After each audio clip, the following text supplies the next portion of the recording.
Sejam todas muito bem-vindas, muito bem-vindos a mais um episódio do canal MetaChat.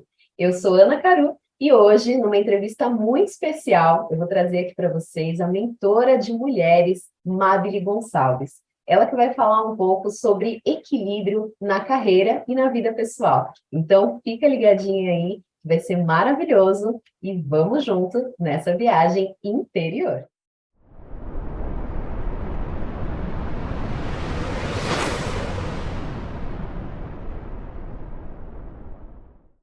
Eu gostaria de começar essa entrevista sabendo um pouco de você o seguinte.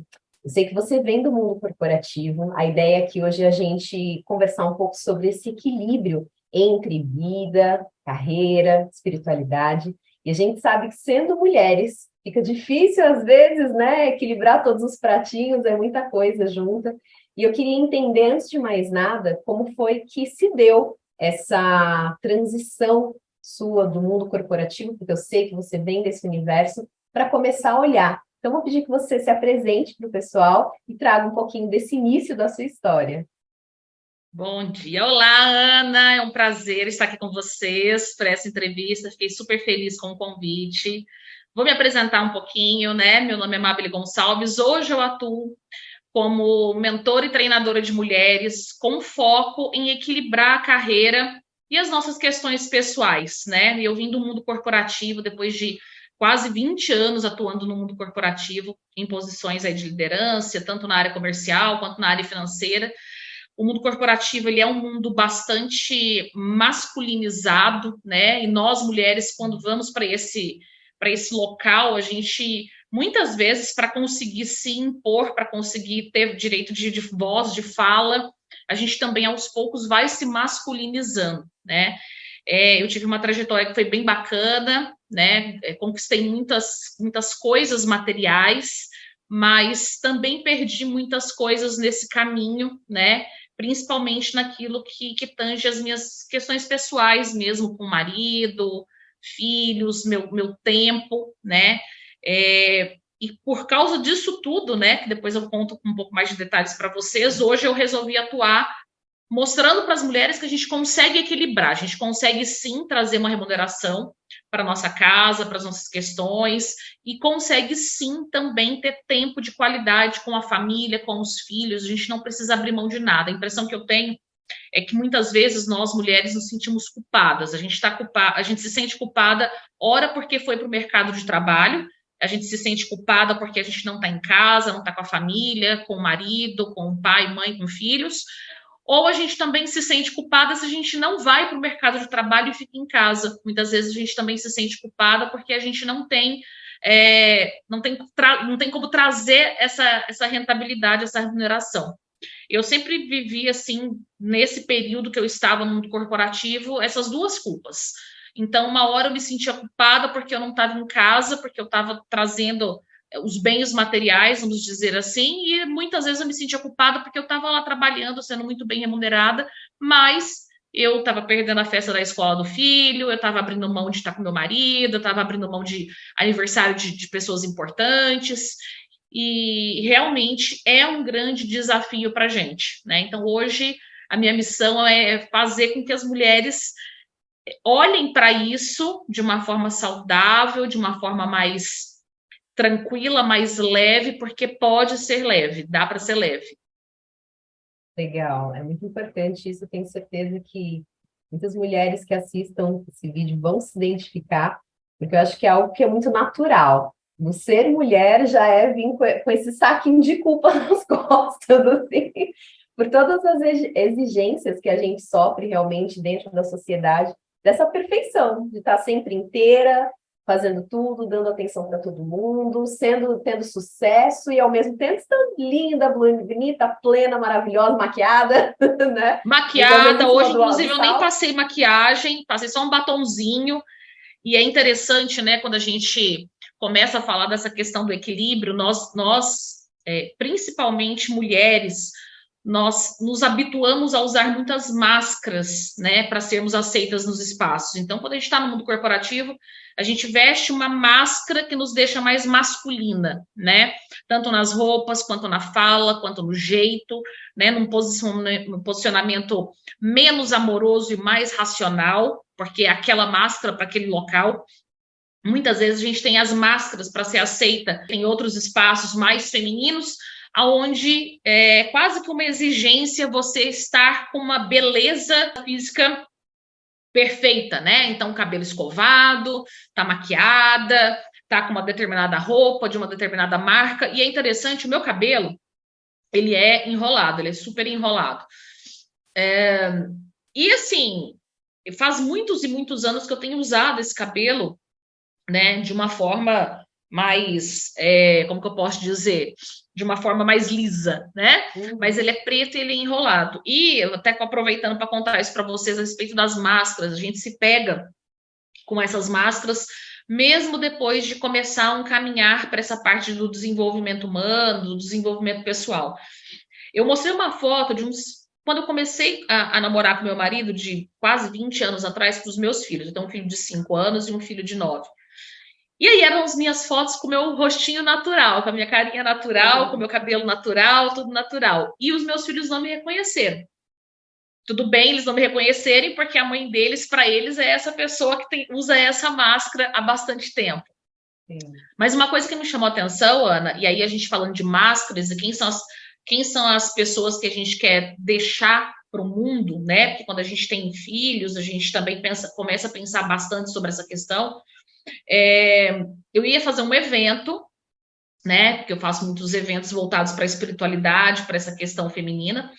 Eu ia fazer um evento e geralmente eu faço uma escova no cabelo, deixo o cabelo, né, com aquela máscara que eu tô acostumada. E naquele dia em específico eu não ia conseguir fazer isso, não ia dar tempo. E eu estava conversando com meu marido, falando para ele: nossa, eu não consegui arrumar o cabelo, tem evento amanhã, vou ter que ir com o cabelo assim. E o meu filho tem 5 anos, olha como é importante a gente começar esse olhar dentro de casa. O primeiro lugar que a gente tem condições de mudar é dentro da nossa própria casa. Primeiro da nossa casa interna, que é o nosso corpo, e depois a nossa casa interna com quem mora com a gente. E olha que interessante, ele olhou para o pai e falou assim: você sabia que a mamãe esconde o cabelo dela? E aí foi muito forte. Meu marido não se tocou na hora que ele falou isso, porque eu tava com um coque assim no cabelo preso, amarrado. Meu marido nem tchum. Mas aí ele virou, meu marido estava olhando para o outro lado, ele virou o rosto do meu marido para onde eu estava e apontou e falou: a mamãe esconde o cabelo dela. Você sabia que ela vai no salão para esconder o cabelo dela? Porque o cabelo dela não é assim. Ele não é dessa cor e ele não é liso. E aquilo me impactou fortemente, né? Porque uma criança de 5 anos me trouxe à luz daquilo que eu faço há mais de 20 anos, né? Que é esconder o meu cabelo. Ele usou o termo super adequado para a ocasião, esconder o cabelo. Então, aquilo me impactou muito. Não impactou meu marido, porque o homem ele não tem essa disponibilidade emocional que a mulher tem, né, de olhar para esses detalhes. Para ele foi só mais um comentário, tá tudo bem, mas para mim me impactou muito, e era véspera de um evento onde eu trabalho essas questões das máscaras emocionais que a gente usa para a nossa sobrevivência no mundo, né? A gente usa uma máscara para a gente sobreviver dentro do seio familiar, se você não é filho único, para você ter a atenção dos pais, dos irmãos, se você é filho único, né, para você mostrar para o mundo que você tá ali, é maravilhoso, é maravilhosa, só tem você ocupando aquele espaço. Então a gente usa máscaras desde sempre. E quando ele falou isso para mim, né, da questão de esconder o cabelo, esconder a cor, esconder o cabelo, esconder tudo isso, para mim foi muito impactante. E aí foi a primeira vez que eu fiz um evento sem fazer escova. Eu tomei banho, fui para o evento com o cabelo lavado, né? Foi muito impactante. E aí, a partir de então, eu passo a falar sobre isso nos eventos onde eu vou, e os eventos são meus, né? Então, eu tenho começado a levar isso. E eu falei isso num evento, Ana, foi interessante, a pessoa uma mulher virou para mim e falou assim: mas qual é o problema? Porque não é todo mundo que está nesse nível ainda de entendimento, né, de esclarecimento, dessa expansão da consciência. E ela virou para mim e falou assim, mas qual que é o problema? Ué, você se sente mais bonita, não tem problema nenhum, né? E aí eu falei para ela, pois é, o problema está justamente nisso. Por que que eu me sinto mais bonita alterando o meu cabelo? Eu deveria me sentir bonita do jeito que o meu cabelo é, né? Tem gente que tem o cabelo liso e altera o cabelo para ficar do jeito que o meu é natural. Por que eu estou fazendo um movimento inverso, né? Por que eu estou fazendo isso?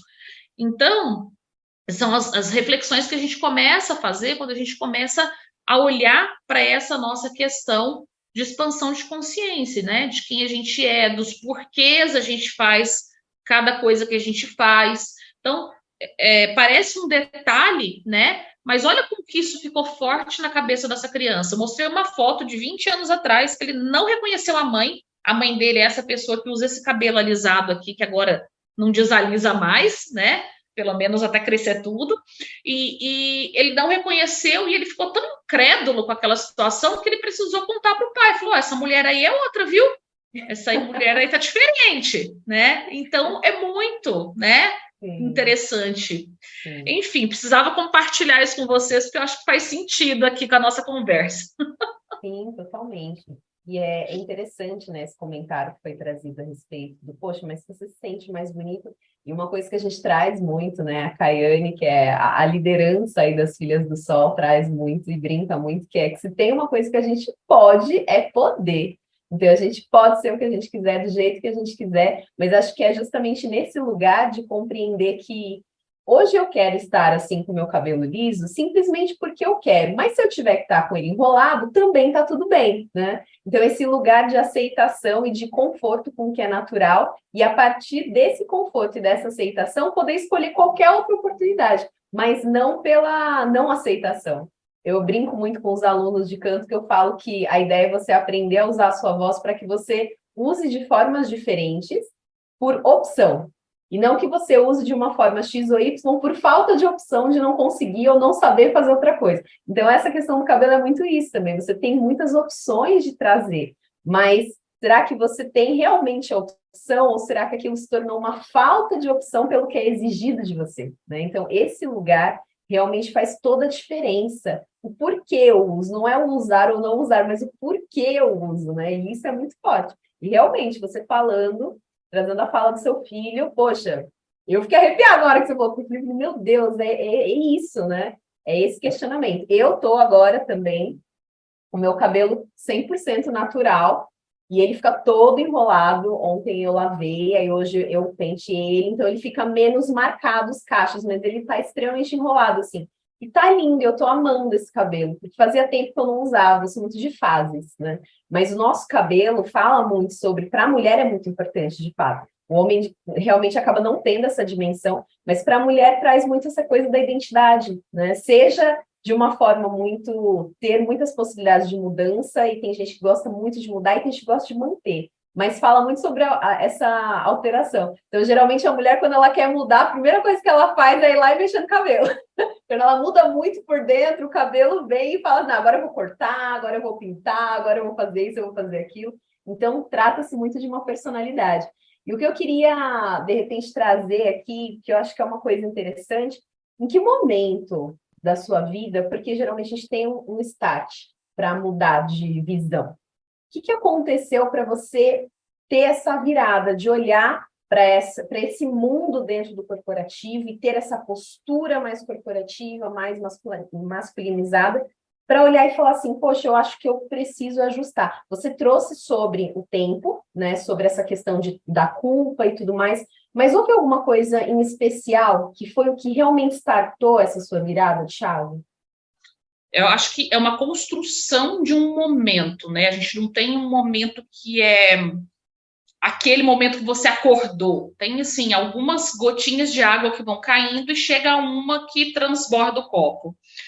Geralmente, as mulheres aí da minha faixa etária, eu estou com 40 anos, né? As mulheres da minha faixa etária, um pouco menos, um pouco mais, aí no intervalo de 10 anos, nós fomos criadas por uma geração de mulheres que, em boa parte, não estavam no mercado de trabalho, né? ou se estavam, pararam de trabalhar. Minha mãe, por exemplo, foi um caso.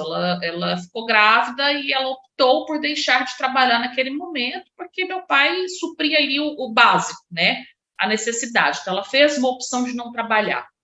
E aí, quando a gente fala dessa questão de se posicionar no mercado corporativo, de se posicionar, de olhar, é uma luta para que a gente demonstre que a gente não é frágil, porque a mulher tem a questão do emocional e da fragilidade, e para a gente não demonstrar que a gente é frágil, a gente precisa, muitas vezes, abrir mão de questões que são femininas.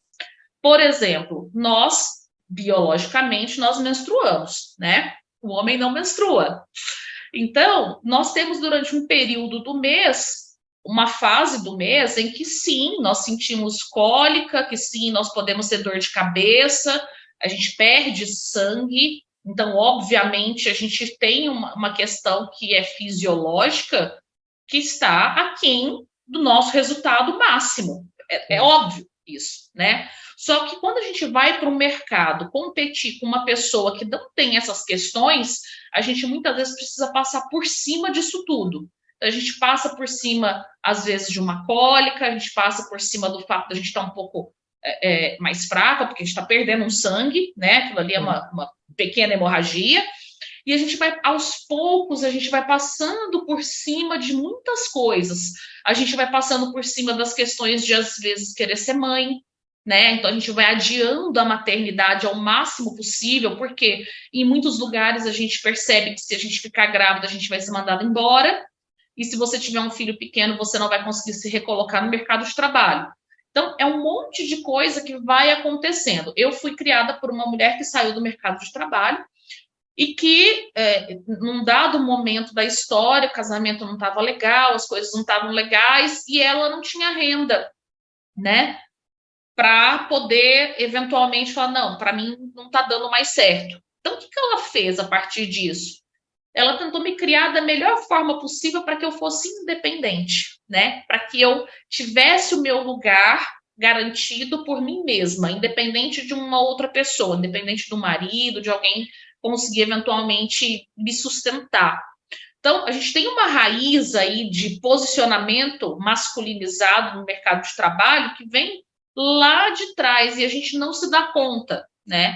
Então, quais eram as falas que eu tinha muito forte? Você vai estudar, você vai se formar, você vai ter um bom emprego e você nunca vai depender de ninguém. Então, isso é muito forte. Você nunca vai depender de ninguém. Você nunca vai depender de ninguém, né?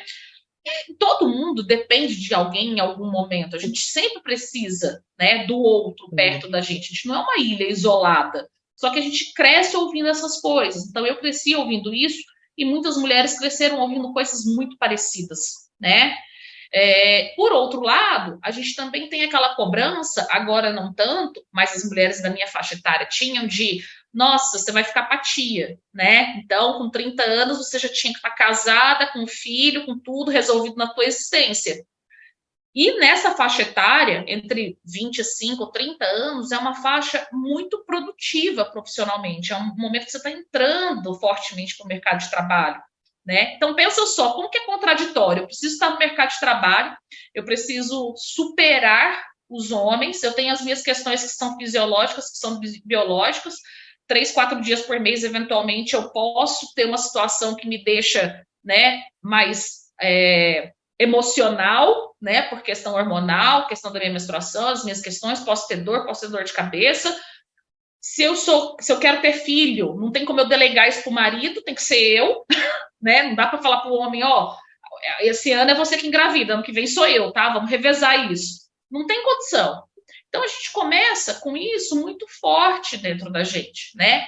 Quem sou eu? Então, para mim, enquanto eu não enxergava tudo isso, estava tranquilo, porque era um processo natural de estar no mercado de trabalho, de competir com os homens, de, nesta competição com os homens, querer me afastar das mulheres. Porque o que acontece? A gente começa a ficar tão masculinizada que a gente começa a olhar e falar, poxa, se eu não tenho dor de cabeça, se eu tomo um remédio para não menstruar, se eu não tenho filho, então a outra também não pode ter.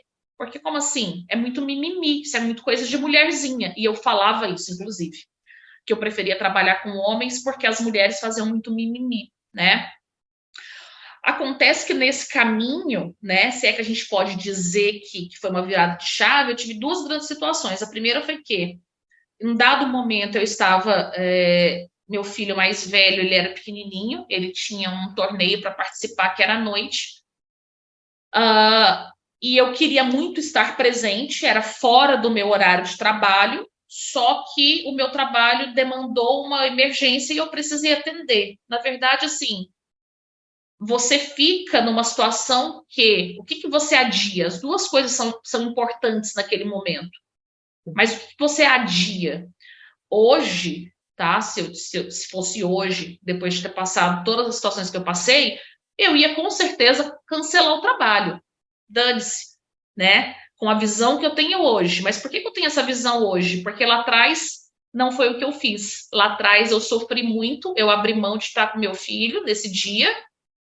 Para ele não fez diferença, porque o pai estava junto e eu era tão ausente na vida dele que não estar lá naquele dia não fez diferença. Foi só mais um dia de ausência porque a mãe estava trabalhando, entendeu? Mas para mim foi muito doloroso. E quando eu lembro disso, ainda hoje, passados 5 anos, eu tenho vontade de chorar. Mesmo falando agora. Estou tentando não chorar, mas eu ainda lembro, ainda me dói. Então, a virada de chave, Ana, ela vem de várias dores que você sente no caminho.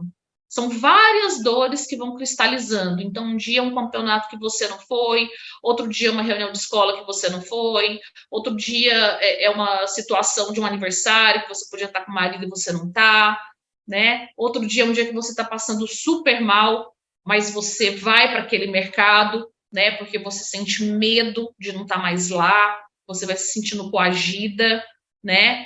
E você vai entrando num desequilíbrio eterno. No final das contas, o que aconteceu no mercado corporativo? Eu me tornei a pessoa que eu não queria.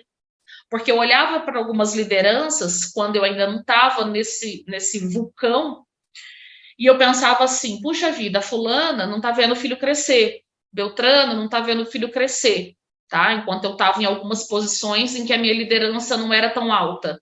Conforme eu fui chegando nos lugares aonde eu sonhava chegar, fui alcançando as posições que eu gostaria, fui ganhando mais, fui tendo uma liderança mais forte, o que eu fiz? Exatamente como elas. E aí a pessoa que não via mais o filho crescer era eu. Só que quando você está lá no meio, você não percebe, é tudo muito sutil, né? É tudo muito... As coisas vão acontecendo. E aí, eu tive o meu segundo filho trabalhando nessa mesma empresa, fiquei lá durante 7 anos, e quando eu voltei da licença gestante, eu fui mandada embora, né?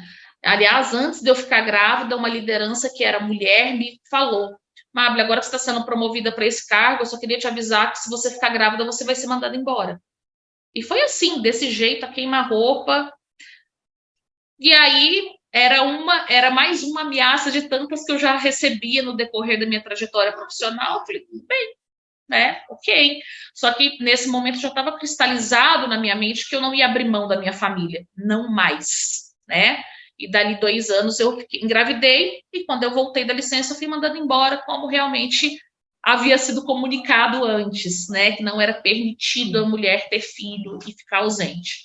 Então, assim, se eu não tivesse sido mandada embora, talvez eu estivesse lá até hoje, porque realmente é muito desafiador a gente acordar quando todo mundo em volta está igual a você. Você não tem para onde correr, você não tem uma pessoa que te estenda a mão e falando, vamos fazer diferente. Você vai seguindo aquele fluxo, né? Você vai seguindo. E quando eu fui desligada, foi um primeiro basta. Eu olhei para aquilo e falei, não, agora eu não vou voltar mais para o mercado corporativo. Agora eu quero fazer os meus horários, quero tomar as minhas decisões, só que a gente não muda de uma hora para outra, né? Eu mudei racionalmente. E o que eu fiz? Fui trabalhar para mim e sabe o que eu fiz? Continuei fazendo igualzinho eu fazia quando eu estava na empresa. Continuei trabalhando 12 horas por dia, continuei deixando meus filhos o dia inteiro na escola, continuei não ficando com eles, continuei abrindo mão de coisas, porque na minha cabeça, para eu ser produtiva na minha carreira, eu precisava abrir mão de alguma coisa. Então, eu passei mais 3 anos, depois que eu saí do mundo corporativo, me reencontrando. que era possível fazer diferente, né? Até chegar nesse momento que a gente está aqui agora, né? Que é possível fazer diferente, que a gente tem escolha, né? Que tudo é possível, tudo depende da sua escolha, né? Então, eu delonguei um pouco na resposta, Ana, mas assim, não foi uma virada de chave, foram várias pequenas giradinhas de chave até abrir essa fechadura por completo dessa porta, entendeu? Não foi uma virada de uma vez, ela foi bem lenta e bem dolorida. E a chave ela só gira quando dói. Dói, você gira um pouco, dói, você gira um pouco, dói. Você não vê a pessoa que está mega feliz fazendo grandes transformações na vida. Pode notar.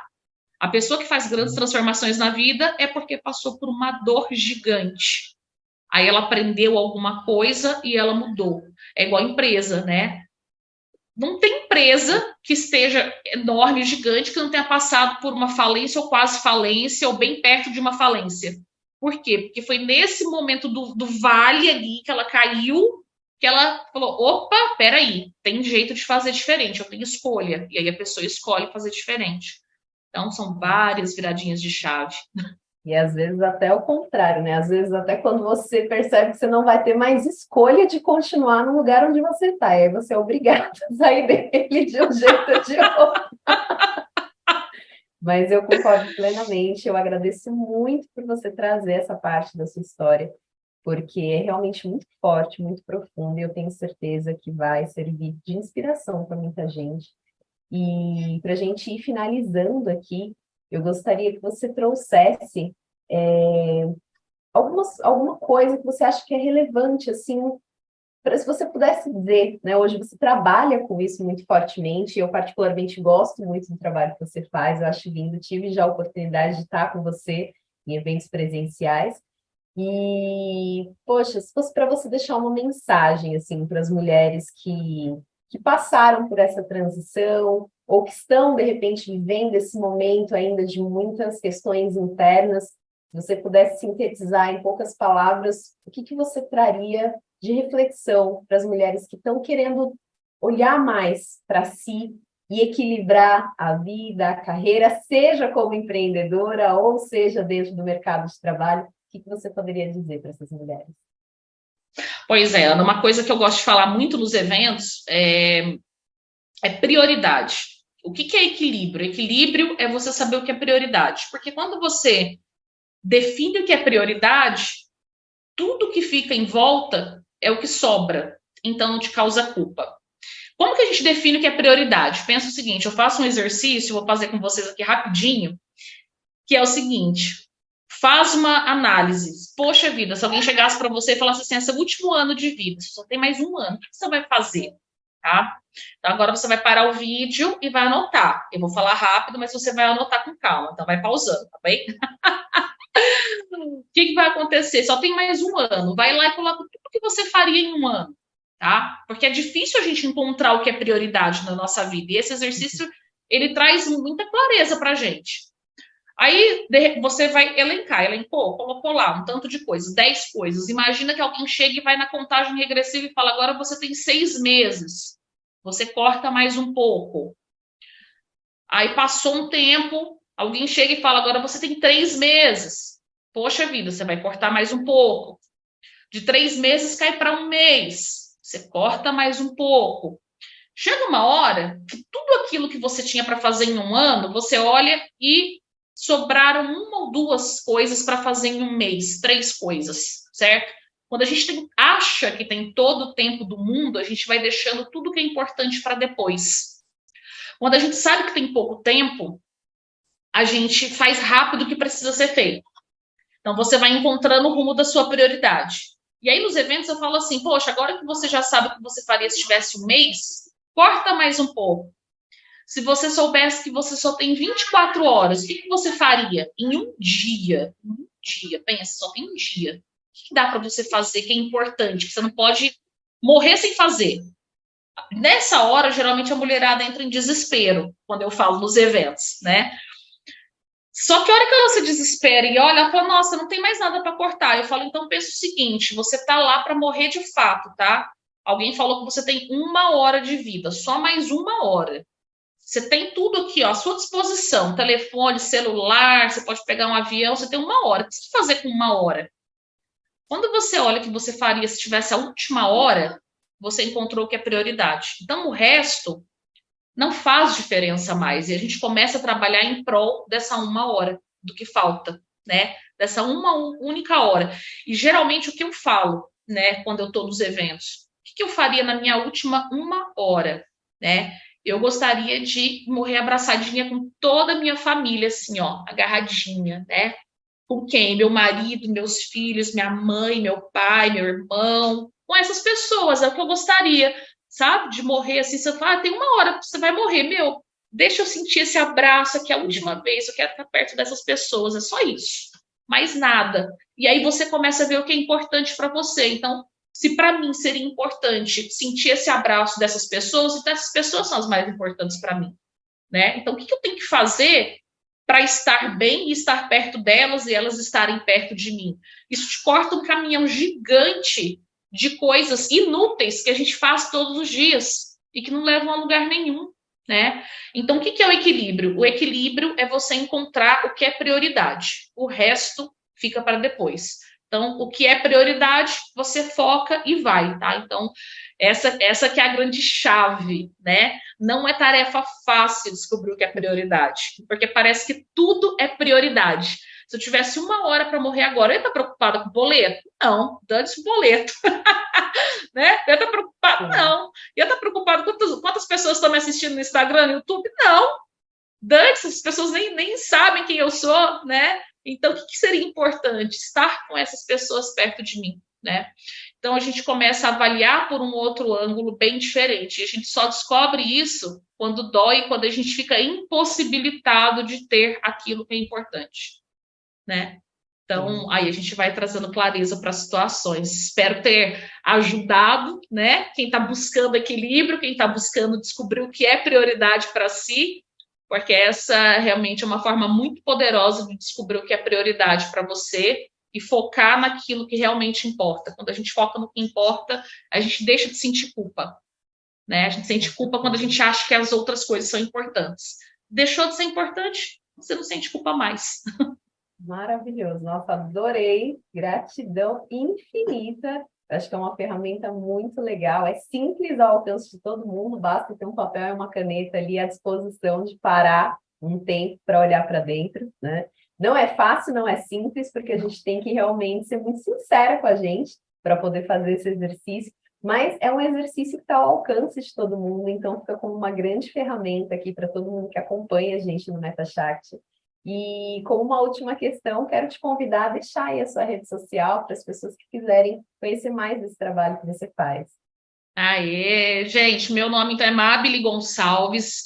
No Instagram vocês vão me achar como Mabile Gonçalves. No YouTube como Mabile Gonçalves em todos os lugares, né? Então, é isso. Obrigada aí pelo presente, né? De estar aqui com vocês, de conversar, de compartilhar. Eu adoro contar, né, as minhas histórias, as minhas vivências, porque muitas vezes a gente se encontra na história do outro porque olhar para a nossa história dói, né? E eu fui me encontrando na história de muitas mulheres que tiveram coragem de contar, né, os seus desafios, e eu fui entendendo os meus. Então, eu espero que quem esteja assistindo hoje se encontre em alguns desafios. Hoje a gente está aqui plena, lisa, rindo, né? Mas todo mundo tem um desafio interno a ser superado, e eu espero ter podido contribuir com quem estava aqui ouvindo. Obrigada pelo convite, de verdade. Ah, gratidão, Mavli. Muito bom te receber aqui. E nos bastidores eu tenho a oportunidade ainda de receber muita história sua, muito contato. Então, para o pessoal do MetaChat, fica aqui, mas para quem quiser seguir a Mavli nas redes sociais para acompanhar mais desse trabalho. E é isso, fica o meu agradecimento aqui. Gratidão infinita pela sua presença. Muito sucesso e muito equilíbrio na vida, na Amém. carreira, na espiritualidade e em tudo mais que você quiser. Porque, como diz Kayane Jankri, se tem uma coisa que a gente pode nessa vida, é poder. Então, Jaya Ho, um beijo grande para quem acompanha a gente até aqui e até o próximo episódio.